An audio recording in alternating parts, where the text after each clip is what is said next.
를 우리 맞이하면서 우리가 예배를 드릴 때 참 이런 부분이 참 감사했습니다. 뭐 여러 가지 감사할 게 너무 많은데요. 겨울만 되면 우리 이제 온풍기를 뒤에서 이제 틀면 소리가 컸거든요. 그래서 그것을 끄면 우리 연세 드신 분들이 굉장히 춥다고, 그리고 특별히 강대상은 말이죠. 찜질방 아십니까? 확 그러면 여기 지금 스포트라이트를 받아갖고 말이죠. 막 얼마나 숨쉬기조차 어려운 그런 가운데 참 조용한 가운데 따뜻하게 예배를 드려주셔서 너무 감사했습니다. 한번 이렇게 따라하면 어떨까요? 감사를 알면 성경이 보이고, 성경을 알면 인생의 답이 보인다. 다시 한번요. 감사를 알면 성경이 보이고, 성경을 알면 인생의 답이 보인다. 그렇습니다. 우리가 우리 인생을 살아가니 녹록지 않은데요. 어떻게 보면 광야 같은 세상입니다. 그래서 그렇기 때문에 우리 신앙이라 할지라도 때로는 방황하기 쉽습니다. 방황한다는 것이 뭐 이렇게 뭐 나쁜 짓 하고 뭐 이렇게 타락한다는 그런 뜻이 아니고요. 마음을 잡지 못하고 심란해 한다는 겁니다. 그래서 저는 우리 성도님들의 성은 심씨 아니면 감씨거든요. 어떤 분들은 심란해져 갖고 그냥 이렇게 늘 그 상태에서 머무는 사람이 있는가 하면 그 가운데서도 감사하는, 그래서 우리는 심씨가 아니라 감씨가 되면 참 좋겠습니다. 우리가 이제 신앙생활을 이렇게 하게 되면 뭐가 좋은가요? 그죠? 우리 안 믿는 친구들에게 예수 믿고 교회 가면 좋겠어. 신앙생활 뭐가 좋은데? 이렇게 물어본다면 뭐가 좋다고 이야기를 하시겠습니까? 그죠? 누구에게나 공통된 세 가지 특징이 있거든요. 자, 신앙생활 하면 뭐가 좋을까요? 그동안은 아무도 나를 사랑하지 않고 때로는 부모까지도 나를 사랑하지 않는다고 생각했는데 주님을 만나고 나면 나는 하나님의 사랑을 받고 있어. 햇빛이 비칠 때도 말이죠. 따뜻해서 참 좋다 그 정도가 아니라 그 햇빛이 하나님이 나를 사랑하는 빛으로 받아들여지는, 그래서 감사하게 되죠. 하나님의 사랑을 받는 우리, 참 그게 얼마나 좋고 감사할까요? 그죠? 하나님의 사랑을 받는다는 거 정말 너무 놀라운 일입니다. 자, 두 번째 좋은 게 뭘까요? 하나님의 사랑을 받고 나니까 마음이 기쁩니다. 저는 우리 특별히 우리 젊은이들, 이렇게 청년들 늘 표정을 이렇게 살핍니다. 뭐 좋은 일이 없니? 근데 보면 좋은 일 있으면 표정에서 나타나거든요. 그건 틀림없이 사랑하는 사람이 생겼다는 겁니다. 그죠? 누군가 나를 아껴주고 사랑하는 사람이 있기 때문에 그냥 얼굴에 뭔가 모르게 기쁨이 있다는 거죠. 사랑받지 못하면 얼굴이 이렇게 기쁨보다는 좀 서글픈 그런 어떤 모습들을 띌 때가 많죠. 우리 하나님 사랑받으면 참 기쁨이 넘치는. 그 다음에 우리가 신앙생활하면 뭐가 좋은데요? 여전히 상황은 어렵고 힘들지만 마음이 평안해집니다. 내가 이렇게 마음이 평안해져도 되는가? 어떤 때는 조금 평안하다는 자체가 이렇게 고3 수험생 뒀는데 이렇게 힘든 어려운 상황인데 왜 이렇게 내 마음은 편하지? 그죠? 모든 지각에 뛰어난 하나님의 평강이 우리의 마음과 생각을 지켜주시기 때문에 그렇습니다. 그죠? 이 세 가지는 바로 갈라디아서 5장에 나오는 성령의 9가지 열매 가운데 첫 번째 군에 속합니다. 자, 성령의 열매는 9가지인데 세 가지가 뭐죠? 사랑과 희락과 평강, 그죠? 평안, 그죠? 또 고린도서 13장에 보면 믿음, 소망, 사랑 이 세 가지는 항상 있을 것인데 그 중에 제일은 사랑이다. 그죠? 하나님 나를 사랑한다고 하는 거. 그죠? 또 그 안에서 우리가 기뻐할 수 있는 거. 그죠? 또 우리는 그 어떤 것보다 기대를 가지고 소망을 가지고 살아갈 수 있다는 거. 참 이것이 우리에게 최고의 축복인 줄 압니다. 그러나 우리가 이 세상을 살아가는 이 현실은 녹록치가 않습니다. 그죠? 이 세상은 참 어떤가요? 광야입니다. 그죠? 광야는 길이 없습니다. 막막합니다. 그죠?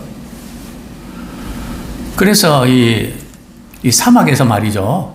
이 광야에서 가장 높은 직업군이 뭔지 아십니까? 운전기사입니다. 길을 찾는, 그죠? 왜냐하면 사막에서 막 길을 한번 들었으면, 엄청난 그런 고통이 따르거든요. 그래서 광야에서 이스라엘 백성들이 길을 둘러가니까 막 불평하고 원망했던 거, 우리 인생도 마찬가지입니다. 그죠? 이런 광야 사막 길을 우리가 걷고 있는데요. 물론 이스라엘 백성들이 애굽에서 탈출할 때 감격이 컸죠. 그러나 그들에게 펼쳐진 길은 꽃길이었을까요? 간혹 이제 이런 글귀도 있습니다. 그죠? 무슨 축구할 때 이제는 당신에게 꽃길만 펼쳐지면 좋겠습니다. 그런데 우리 인생이 그렇나요? 꽃길만 펼쳐지나요? 사막길이 우리 앞에 놓여 있는 것이 현실입니다. 이 광야에서 우리는 어떤 자세를 가지는가 참 중요한데, 이스라엘 백성들은 어떻게 했을까요? 참 이 광야에서 그들은 이 광야를 어떻게 받아들였을까요? 이 광야 사막길을 걷는 사람들에게 특징이 세 가지가 있습니다. 우리 본문, 우리 4절부터 6절까지 제가 읽어드립니다. 그들이 광야 사막길에서 방황하며 거주할 성읍을 찾지 못하고 줄이고 목이 말라 그들의 영혼이 그들 안에서 피곤하였도다. 이에 그들이 근심 중에 여호와께 부르짖음에 그들의 고통에서 건지시고. 광야 사막길에서 이 세 가지 특징이 뭘까요? 첫 번째는 바로 방황입니다. 그리고 피곤입니다. 그리고 세 번째는 근심입니다. 우리가 믿음 생활을 하지만 이 세상을 살아가는 사람들에게 우리가 나타난 특징은 바로 이런 광야 사막길에서 걷는 방황, 마음 잡지 못하고 이러지도 못하고 저러지도 못하는 이런 시간들. 그리고 오늘 본문에 보면 광야 사막길에서 걸을 때 말이죠, 피곤한데 우리가 이렇게 눈길과 사막을 걸을 때에 굉장히 피로도가 높아집니다. 그런데 오늘 본문에 보면 내 영혼이 어디서 피곤하겠다고요? 육체적인 피곤뿐만 아니라 속에서 피곤하겠도다. 우리 마음의 속에서부터 피로도가 이렇게 쌓인단 말이죠. 그게 이제 우리 인생길이고, 또 우리가 신경 쓸 일들이 너무 많지 않습니까? 근심할 수밖에 없는. 그죠? 이게 참 인생인가. 자, 그런데 우리 그리스도인들이 우리가 이 광야 생활을 하면서 먼저 우리가 이 광야를 읽으셔야 됩니다. 그죠? 근데 우리는 자꾸 광야 생활을 하면서 우리 자꾸 오해를 하거든요. 우리 광야에서 우리가 구해야 될 것은 축복이 아니라 은혜입니다. 우리 한번 따라하시겠습니다. 광야에서 구해야 하는 것은 축복이 아니라 은혜입니다. 축복은 이제 우리 가나안 땅에서 누리는 거거든요. 물론 우리 세상에서도 축복을 누리지 않는 것은 아닙니다. 그죠? 그러나 이 광야와 가나안은 건 완전히 다르죠. 하나부터 열까지 다 다릅니다. 광야에 사는 동안에는 부패를 못 먹어도 만나를 주신 것만으로도 감사해야 됩니다. 그죠? 우리가 이 부분 놓치시면 안 됩니다. 뿐만 아니라 장막에 먹을 수 있는 것만으로도 감사해야 됩니다. 그죠?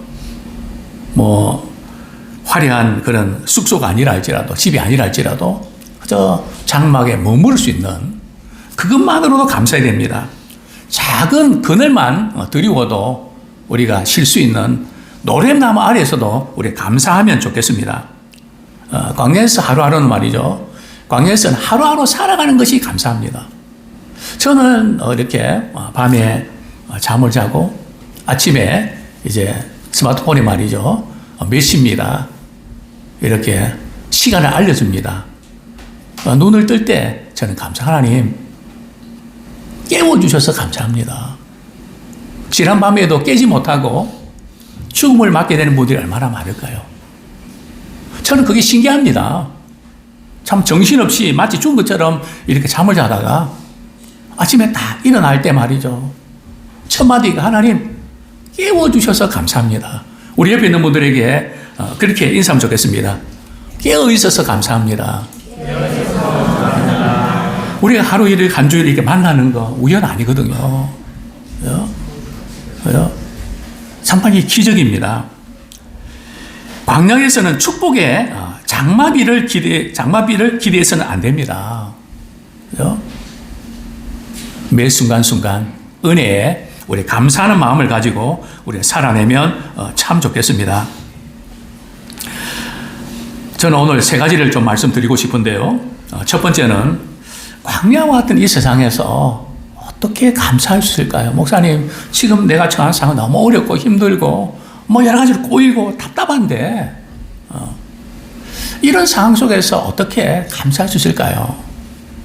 이렇게 반문할 수도 있습니다. 시편 107편은 말이죠. 우리 인생이 이 광야 같은 세상에서 살아가면서 겪게 되는 갖가지 모든 상황들을 우리가 기록하고 있습니다. 그런 가운데서 하나님께서 거기에서 속량해 주신, 즉 구원해 주신 은혜에 감사하는 것을 보게 됩니다. 첫 번째 1절부터 3절까지는 말이죠. 대적의 손에서 구원해 주신 은혜. 바벨론이나 이런 대적하는 그런 세력들, 오늘날 우리에게는 말이죠. 우리 너무나 괴롭히는 사람들, 너무 고통스럽게 하는 사람들, 정말 돌아버릴 것 같은 그런 가운데서도 우리 하나님께서 그곳에서 건져주시고, 우리 4절부터 9절까지는 말이죠. 광야에서 방황하는 그 가운데서도 하나님께서 바른 길로 인도해 주시는 거기에 대해서 감사드리고 있고, 10절부터 16절까지는 말이죠. 이방인의 포로로 잡혀가서 세상에 포로로 잡힌 것처럼 말이죠. 세상 속에 파묻혀서 그냥 살아가는 그 가운데서도 우리 하여금 이렇게 주님을 알게 하시고 예배드리게 하시고 구원해 주신 은혜에 감사하는, 그 다음에 17절부터 22절까지는 중한 질병에서 고침받은 은혜에 대해서 감사하는, 중한 질병에 대해서 참 쇠사슬에 매인 것 같고 이제는 끝이다 하는 그런 가운데서 베풀으신 은혜에 감사하고요. 23절부터 우리 32절까지는 사업, 직장생활, 해상 무역을 하면서 폭풍을 만나고 풍랑을 만나서 말이죠. 어떻게 할 수 없는 그런 상황 속에서 건져준 은혜에 대해서, 그 다음에 33절부터 43절까지는 상황이 너무나 이렇게 바뀌는 겁니다. 어떤 때는 잘 나가다가 어떤 때는 막 꺾이고, 어떤 때는 산 꼭대기 올라갔다가 골짜기에 떨어지고, 이런 다양한 그 상황 속에서 베풀신 은혜에 대해서 우리 감사하는 것을 보게 되는데요. 광야 같은 이 세상에서 참 이런 어려운 일들을 많이 겪으면서 과연 우리는 어떻게 감사할 수 있을까요? 시편 107편 1절 한번 우리 같이 한번 읽겠습니다. 시편 107편 1절 시작. 여호와께 감사하라. 그는 선하시며 그 인자하심이 영원함이로다. 우리가 불평하고 원망하게 되는 이유가 뭘까요? 하나님께서 내게 해주시지 않는 것 때문에. 하나님도 나에게 이렇게 해주기를 원하셨는데 하나님께 그렇게 해주지 않는 것에 대해서 우리는 원망하고 불평합니다. 어떻게 보면 당연하다고 볼 수 있는데요. 우리는 여기에 늘 머무른다는 거죠. 그래서 하나님께 내게 안 해주신 것 때문에 참 섭섭한 마음을 갖게 되죠. 뭐 누구나 그럴 수 있습니다. 그러나 우리 그리스도인들 말이죠. 하나님이 내게 해주셨느냐 안 해주셨느냐 거기에 초점 맞추지 말고 우리 하나님은 내게 어떤 분이신가에 초점을 맞추시면 됩니다. 지금 시편의 저자는 우리 하나님은 어떤 분이시더라고요. 그래서 감사를 하게 되죠. 하나님은 선하시고 인자하신 분이십니다. 이걸 붙잡으셔야 돼요. 위기 상황 가운데 하나님은 과연 선하신가? 내가 이런 상황을 겪는데 사람들로부터 괴로움을 당하는데 이렇게 질병 때문에 고통당하는데 광야길을 걸으면서 너무나 모든 상황이 막막한데 이런 상황 가운데 우리는 어떻게 빠지는가 하면 하나님은 선하시고 인자하시다는 그런 믿음보다는 왜 하나님이 사랑하신다면 이럴 수가 있을까? 하나님 나와 함께 하시지 않는 것 같아. 내가 주님 위해서 이렇게 기도하고 이렇게 믿음을 살았는데 주님은 왜 그렇게 하실까? 근데 오늘 시편 107편에 보면 말이에요. 모든 상황마다 그들은 하나님의 선하심과 인자하심에 대해서 찬양합니다. 우리 역시 우리 상황은 어렵고 힘들지만 그래도 하나님은 선하시고 인자하십니다. 그죠? 이 부분 때문에 우리가 찬양하는 우리 모두가 되길 원합니다. 그런데 이게 쉽지 않습니다. 그죠? 딱 이제 상황에 맞닥뜨려 보면 쉽지 않습니다. 우리 하나님께서 욥의 신앙을 칭찬하시죠. 그 앞에 사탄이 있었거든요. 하나님께서 욥의 말이 욥의 신앙, 세상에 욥처럼 순전하고 정직하고 하나님을 잘 경외하는 사람 정말 찾아볼 수 없어. 어떻게 보면 욥이 하나님께서 욥을 말이죠. 극찬을 하십니다. 사단이 어떤 반응 보이죠? 아멘 했나요? 그죠? 아주 뭔가 이렇게 문제를 제기하죠. 하나님, 욥이 하나님 잘 섬기고 그렇게 하는 이유가 뭔지 아십니까? 까닭 없이 욥이 하나님을 경외하니까 하나님께서 욥에게 복을 많이 주시고 그죠? 모든 게 잘 되게 하시니까 하나님께서 해주신 게 크니까 하나님께 감사하고 하나님을 잘 섬기는 것이지 한번 욥에 가지고 있는 소유물, 재산, 심지어 자녀, 욥이 가지고 있는 그 부분들을 한번 쳐보십시오. 그러면 욥이 반드시 틀림없이 하나님을 욕할 겁니다. 그죠? 오늘 신앙생활 하다가 시험에 드는 커다란 이유가, 이 중에 가장 큰 이유가 뭘까요? 내가 이렇게 기도하고 이렇게 하면 하나님이 해주셔야 되는데 왜 안 해주십니까? 내가 신앙생활 이렇게 열심히 했는데 왜 하나님은 안 도와주십니까? 그죠? 하나님께서 내게 해주신 것, 안 해주신 것, 그것 때문에 마음이 상해서 흔들리지 않습니까? 물론 사람인지라 그런 마음을 충분히 가질 수 있고 그렇게 갖는 것은 당연합니다. 안 갖는 것이 이상하죠. 왜 안 그렇겠습니까? 우리 현실을 살아가면서 우리는 상황이 어떻게 되는가에 따라서 영향을 받고 느낌과 기분과 감정이 있는데요. 우리 그런 생각을 섭섭한 마음을 갖는 거, 그거 전혀 이상한 거 아닙니다. 상황은 보면 그렇지만 하나님은 어떤 분이신가? 이스라엘 백성들은 광야에서 늘 이렇게 원망하고 불편했던 이유가 다른 거 아닙니다. 상황이 불편했거든요. 목이 말랐거든요. 고기가 먹고 싶었거든요. 야채, 과일도 먹고 싶었거든요. 그것은 너무나 일상적인 것이고 자연스러운 거 아닐까요? 근데 이스라엘 백성들에게서 문제점은 뭔가 하면 하나님은 선한 분이 아니시고 그냥 나만 가지고 내 인생을 자꾸 꼬이게 하시고 문제를 삼으시고 뭔가 나한테는 왜 이렇게 하시나 하나님의 선하심에 대해서 믿지를 못했던 겁니다. 그토록 많은 기적과 사랑을 베풀어 주셨지만 하나님의 인자하심에 대해서 의문을 던졌던 거죠. 그래서 이스라엘 백성들은 무너졌지만 다윗은 시편 23편에서 이렇게 고백합니다. 나의 평생의 선하심과 인자하심이 정녕 나를 따르리니 내가 여호와의 집에 영원히 가리로다. 우리 아무리 어렵고 힘든 상황 속에서도 말이죠. 신자에게 주어지는 특권과 복이 있거든요. 내 평생에 하나님의 선하심과 인자하심이 정녕 반드시 나를 따르리니 우리 한번 옆에 있는 그렇게 인사하기 원합니다. 하나님의 선하심과 인자하심이 반드시 당신에게 따를 것입니다. 하나님의 선하심과 인자하심이 반드시 당신에게 따를 것입니다. 우리 그리스도는 운이 따르는 게 아니에요. 재수가 따르는 게 아니에요. 물론 세상 사람들은 운이 따르고 그런 거 맞습니다.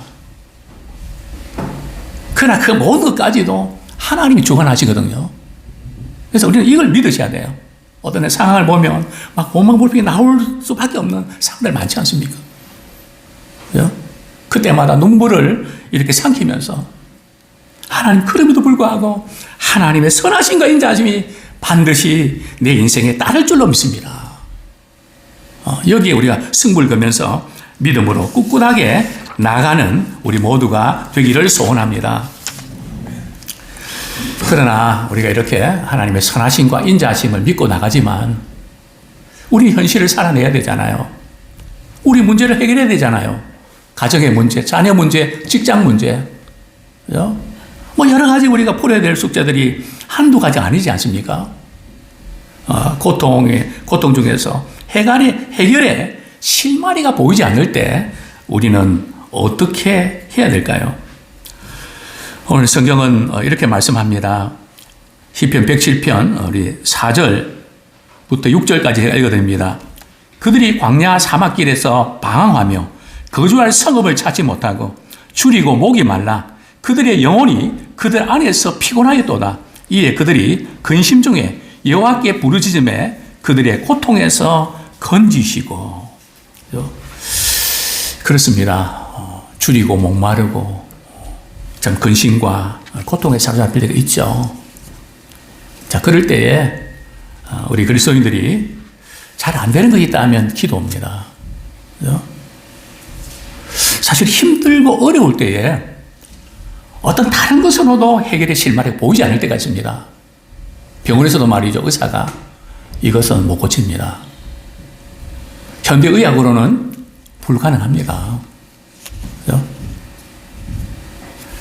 그러나 성경 전체를 우리 보면 바로 그때가 하나님의 시작입니다. 그때 하나님이 일하시죠. 우리가 이것을 우리 붙잡고 나가면 좋겠습니다. 비록 기도도 안 되고 기도하고 싶은 마음도 안 생기고 답답하기만 하고 이럴 때 우리는 어떻게 될까요? 성경은 말씀합니다. 이에 그들이 근심 중에 여호와께 부르짖음에 그들의 고통에서 건지시고. 물론 이렇게 힘들고 어려울 때에 기도가 안 나올 수 있는데요. 기도는 하나님의 선하심과 인자심을 우리가 확인하는 그런 통로입니다. 하나님께서는 기도를 통해서 하나님의 선하심과 인자심을 맛보게 만드십니다. 그런데 우리가 이 부분을 놓친단 말이죠. 저도 목회하면서 그때 참 기도하면서 하나님 일하심을 봐야 되는데 그만 낙심하고 좌절해서 그 좋은 기회를 놓치고 말았구나. 참 후회되는 일이 한두 번이 아닙니다. 문제가 없어서가 아닙니다. 문제가 심각하고 큰 만큼 하나님 되심을 드러내야 되는데 우리가 그동안 이 간증을 통해서 우리가 보는 것이 뭡니까? 참 저렇게 힘들게도 사는구나. 어떻게 저렇게 인생을 살아갈 수 있었지? 그죠? 도저히 이해가 안 되는 많은 사람들. 그러나 그런 가운데도 하나님의 선하심과 인자하심이 나타나지 않았습니까? 어떻게 해요? 하나님께서 말씀을 주시고 그리고 기도할 때에 고통에서 건져내 주셨습니다. 우리 20절에 보면 그가 그의 말씀을 보내어 그들을 고치시고 위험한 지경에서 건지시는도다. 여호와의 인자하심과 인생에 행하신 기적으로 말미암아 그를 찬송할지로다. 이런 고백이 또한 우리의 고백이 되기를 소원합니다. 그 근심 중에서 이렇게 우리 기도할 때 하나님께서 바른 길로 인도해 주십니다. 7절에 보면 또 바른 길로 인도하사 거주할 성읍에 이르게 하셨도다. 참 사막은 길이 보이지 않는데 방황할 수밖에 없는데 여기에 바른 길이라는 것은 말이죠. 안전하고 지름길을 말합니다. 우리가 볼 때는 이게 답이 없는 것 같은데 하나님께 기도하는 자는 하나님께 부르짖는 자는 우리가 알지 못하는 크고 기이한 비밀을 보여주실 줄 믿습니다. 우리의 근심 중에 고통 중에 우리가 기도하는 우리가 되기를 소원합니다. 우리 그런 찬양이 생각이 났습니다. 주님이 내 길 인도하시네. 주님이 내 길 인도하시네. 오늘 하루하루를 주님 위에 살리라. 주님이 내 길 인도하시네. 그렇습니다. 하나님을 사랑하는 자, 그 뜻대로 부르심을 입은 자들에게는 모든 것이 합력하여 선을 이룹니다. 조각조각 떼어진 것을 볼 때는 너무 심란합니다. 마치 커다란 유리가 깨어진 것처럼 아무 쓸모도 없는 것 같고 버려진 깨어진 유리 조각처럼 보입니다. 그러나 그 깨어진 유리 조각도 햇빛을 받으면 모자이크처럼 찬란하게 빛납니다. 하나님의 사랑의 빛을 받으며 우리가 기도할 때에 하나님께서 놀랍게 우리를 바꿔주실 줄로 믿습니다. 모든 것이 합력해서 선을 이룬다. 이 약속을 붙잡고 승리하면 참 좋겠습니다.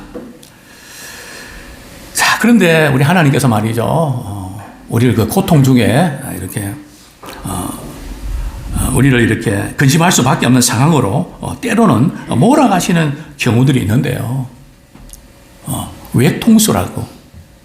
우리 하나님께서는 그때그때 그냥 이렇게 인도해 주실 때도 있지만 어떤 때는 외통수로 몰아가십니다. 그죠? 저는 바둑은 배우지 못했고 장기는 이제 이렇게 군에 있을 때 한 번씩 이렇게 하면 말이죠. 마지막 이렇게 수를 놓을 때 어떻습니까? 외통수를 딱 하면 뭐 빠져나가지 못하고 말이죠. 손 들고 지는 거 있지 않습니까? 때로는 하나님께서 우리 인생을 말이죠. 외통수로 몰아가실 때가 있습니다. 그러나 세상적으로 볼 때는 외통수지만은 하늘은 항상 열려 있습니다. 은혜의 대로가 열려 있습니다. 기도할 때에 하나님께서 은혜의 대로를 열어주실 줄 믿습니다. 이렇게 몰아가시는 이유는 말이죠. 하나님의 그 기이한 일들을 우리를 통해서 찬양하고 간증하기 위해서 기적을 행하시는 그분을 드러내기 위해서 때로는 이 아픈 과정을 또 겪게 하시는 것 같습니다. 이 난관을 돌파하는 그런 기도. 우리 하나님의 관심은 말이죠. 난간 돌파가 아니라 우리의 성장입니다. 그런데 우리는 자꾸 문제 해결에 초점을 맞추거든요. 물론 문제 해결하는 거 맞습니다. 그러나 하나님 그 너머를 보시는 거죠. 그 문제를 통해서 주님 안에 거하기를 원하십니다. 자, 세 번째로 좀 다루고 싶은 부분들은 우리 하나님께서 속히 해결해 주시지 않는 경우는 어떻게 될까요? 우리가 원하는 때에 하나님께서 원하는 것을 주시지 않는 경우들이 있습니다. 어떻습니까?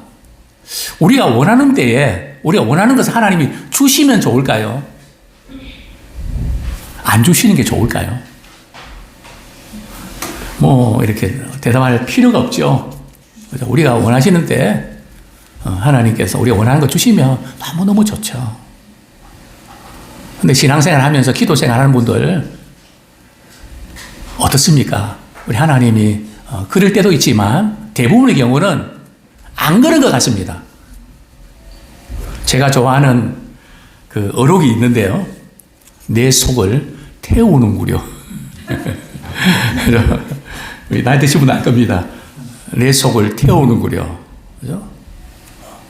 어떤 데 하나님께서 말이죠. 그냥 포기하고 이제는 뭐 그냥 끝났다 했는데 그때부터 하나님이 서서히 시작하시면서 생각지 않게 말이죠. 은혜를 베푸시는. 그럴 때 우리는 어떤 느낌이죠? 하나님, 그때 내가 속 태우고 이럴 때 그때 딱 주시면 딱인데. 왜 하나님은 그렇게 하시지 않을까? 저는 그것이 알고 싶습니다. 왜 그럴까요? 우리 본문 9절 한번 같이 읽겠습니다. 우리 하나님 그렇게 하시지 않는 데는 하나님 우리 속성을 아시고 그것까지도 하나님께서 우리에게 더 좋은 길로 인도하시는 건데요. 우리 9절 말씀 같이 읽겠습니다. 시작. 그가 사모하는 영혼에게 만족을 주시며 줄인 영혼에게 좋은 것으로 채워주심이로다. 우리 하나님의 관심사는 우리가 문제를 통해서 고통스러워할 때 말이죠. 그것을 해결해 주시는 것, 물론 하나님께서 관심이 많으십니다. 그러나 그것보다 그 문제를 통해서 우리 하나님은 우리의 영혼이 잘 되기를 원하세요. 그죠? 정말 좋은 게 뭔지, 그죠?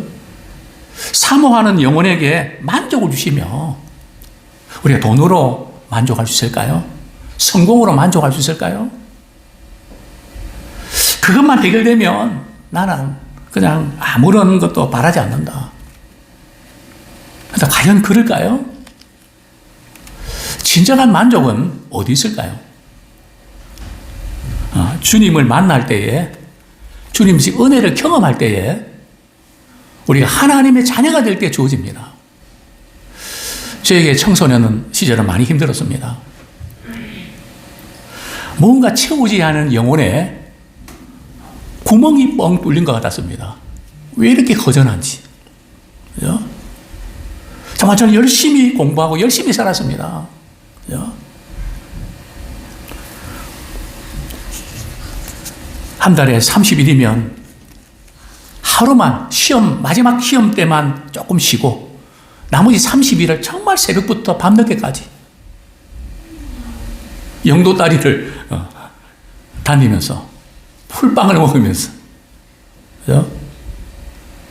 근데 어느 날 허탈함이 몰려왔어요. 내가 언제까지 이렇게 살아야 되나? 고등학교 가면 나을까? 직장생활 한번 나을까? 결혼생활 한번 나을까?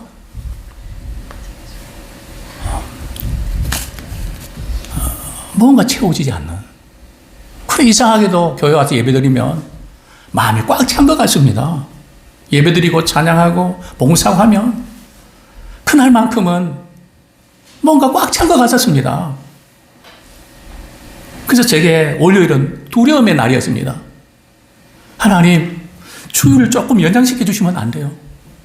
그죠? 주일이 끝나는 날 저는 펑펑 울었습니다. 하나님, 월요일이 너무 두렵습니다. 무섭습니다. 그게 뭘까? 저는 깨달았습니다. 우리 인생은 하나님의 은혜를 입어야 채워집니다. 돈으로 안 됩니다. 성공으로 안 됩니다. 그죠? 하나님의 은혜를 사모하고 영혼이 잘 될 때에 진정한 만족을 우리는 누리게 됩니다. 돈이 있든지 없든지, 건강하든지 몸이 아프든지, 때로는 마음이 상하고 때로는 힘든 일들이 우리 주변에 일어나지만, 그러나 주님 안에서 우리 누리는 참된 만족. 왜 세상 사람들이 중독에 걸리나요? 그 마음의 허전한 부분들을 일로 채우고, 오락으로 채우고, 돈으로 채우고, 쾌락으로 채우고, 알코올로 채우고, 그죠? 막 그렇게 하지 않으면 미칠 것 같으니까, 뭔가 채워야 되니까. 그 바로 채워야 될 부분은 하나님의 사랑입니다. 하나님의 은혜로 채워야 됩니다. 그거 외에는 답이 없는 거거든요. 그래서 하나님께서는 그걸 아시기 때문에 사모하는 영혼을 만족시켜 주시고 내 영혼에 좋은 것으로 주십니다. 그래서 하나님의 하시는 일은 말이죠. 먼저 영혼이 잘 되게 하시고 그 다음에 상황을 바꿔주세요. 그래서 우리가 영혼이 잘 되는 과정이 있다면 낙심하지 마십시오. 하나님과의 바른 관계가 있으면 해결됩니다. 제가 제 방에서 이제 스마트폰을 이렇게 켜고 검색을 하고 이럴 때, 제 방에 이제 YRP가 이렇게 잡혀야 되거든요. 그럼 YRO 이렇게 해서 몇 개가 잡히는데 그것이 이렇게 잡혀 있으면 그 다음이 잘 안 넘어갑니다. 그래서 제가 와이파이에서 이렇게 눌러갖고 YRP를 누릅니다. 그러면 모든 게 작동이 잘 돼요. 우리 인생도 마찬가지입니다. 하나님과의 관계가 주파수가 바로 맞출 때에 인생이 제대로 돌아가는 줄로 믿습니다. 그래서 우리가 때때로 우리가 원하는 때 잘 해결되지 않는다 할지라도 영혼이 잘 되는 기회로 꼭 삼으시기를 축원합니다. 우리 시편 107편 우리 26절 말씀 제가 읽어드립니다. 그들이 하늘로 솟구졌다가 깊은 곳으로 내려가나니 그 위험 때문에 그들이 영원히 녹는도다. 자, 당시에는 해상무역이 굉장히 성행했는데요. 해상무역을 하려면 배를 운항을 해야 되죠. 그런데 풍랑을 만나서, 광풍을 만나서 배가 롤링과 피칭으로 말이죠. 올라갔다가 내려갔다가 막 좌우를 흔들렸다가 말이죠. 뭐 정신을 차릴 수 없는 상황이 벌어지고 말았습니다. 그럴 때에 시편의 저자는 그 근심 중에 하나님께 부르짖습니다. 그 패턴이 비슷하단 말이죠. 그러면 하나님께서 고통에서 건져주십니다. 근데 오늘 본문에 보면 건져주시는데 한꺼번에 해결해 주신 게 아니고 단계별로 해결해 주신 걸 보게 되는데요. 먼저 사나운 폭풍을, 광풍을 이렇게 잔잔케 해주시죠. 자, 우리 인생에 몰아치는 이 광풍들, 뭐 경제적인 문제든 건강의 문제든 뭐 여러 가지 우리가 인생에 이 광풍들, 이리 기울고 저리 기울고 뭐 어떻게 정신을 찰 수 없는 지각이 혼돈한 판단이 서지 않는 이런 상황 속에 우리가 때로는 있는데요. 그러나 하나님께서 이런 모든 상황 가운데 강풍을 잔잔하게 해주십니다. 그리고 또한 말씀해 보면 29절, 30절 한번 같이 읽어볼까요? 29절, 30절. 시작. 광풍을 고요하게 하사 물결도 잔잔하게 하시는도다.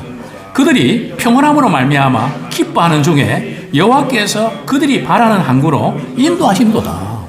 그죠? 이 광풍을 이렇게 잔잔하게 하는 것과 물길이 잔잔하는 시간이 걸립니다. 근데 성경에 보면 말이죠. 풍랑 만나서 배가 운행할 때 제자들이 말이죠. 이렇게 막 죽을 지경이라고 아우성 쳤을 때 우리 주님은 주님 말씀하실 때 광풍도 잔잔하게 하고 물결도 잔잔해집니다. 이게 사실은 이 바다를 잘 아는 분들은 이게 그렇게 되는 게 아니거든요. 왜요? 이 바다 광풍이 잔잔해도 바다 물길이 잔잔할 때 시간이 많이 걸립니다. 왜요? 근데 하나님께서 간섭하시면 광풍을 잔잔하게 하시니까 잔잔해지고요. 심지어 물결도 잔잔해집니다. 자, 그 다음에 30절 보면 그들이 평온함으로 말미암아 우리 기도할 때 우리 하나님께서 당장 문제를 해결해 주지 아니하시고요. 기도할 때 우리 하나님께서 이제 마음에 평안을 주십니다. 그래서 하나님께서 우리에게 고통에서 해결해 주실 때에 우리 하나님 주신 평안이 응답의 사인이라고 볼 수 있죠. 그죠? 이 상황에 하나님께서 마음에 평안을 주세요. 그죠? 걱정이 안 돼요. 뿐만 아니라 오늘 본문에 보면 기뻐하는 중에 우리 하나님이 주시는 그 은혜 때문에 평안 때문에 마음이 기뻐요. 그럴 때 하나님께서 우리를 어떻게 인도하신다고요? 소원의 항구로 인도해 주십니다. 평안하고 기뻐하는 이 모든 것이 어떤 과정인가요? 우리 영혼이 성숙해지는 과정으로 만들어지는 과정입니다. 즉 하나님은 우리의 영혼이 잘 되기를 원하시고 그리고 나서 우리가 원하는 그 부분까지도 하나님께서 이루어 주시는 그런 분이심을 우리가 보게 됩니다. 이제 결단의 시간을 갖도록 하겠는데요. 과연 우리는 지금까지 지내오면서 어떤 것이 밀려옵니까? 섭섭한 것, 상처, 아픔들이 생각하면 자꾸 밀려오십니까? 물론 우리가 생각을 막을 수 없습니다. 그러나 이제 우리에게는 하나님의 은혜의 물결이 밀려오기를 축원합니다. 그죠? 뭐가 보이는가? 하나님의 은혜 물결이 밀려오는 예수의 사랑, 바다 물결까지. 그죠? 그리고 그 은혜를 생각할 때 감사하는 우리가 되기를 소원합니다. 우리 하나님은 우리가 지금 당하는 고통이 우리는 빨리 끝나기를 바라지만은 하나님 그렇게 하시지 아니하시고 그 고통 과정 가운데 우리가 주님 안에 거하기를 원하세요. 주님의 약속을 붙들고 살아내기를 원하십니다. 더 이상 우리 인생이 참 기고한 무슨 운명의 장난의 말인가? 여기에 속지 마시고 하나님의 은혜의 물결 아래 우리가 파도 타는 우리가 되기 원합니다.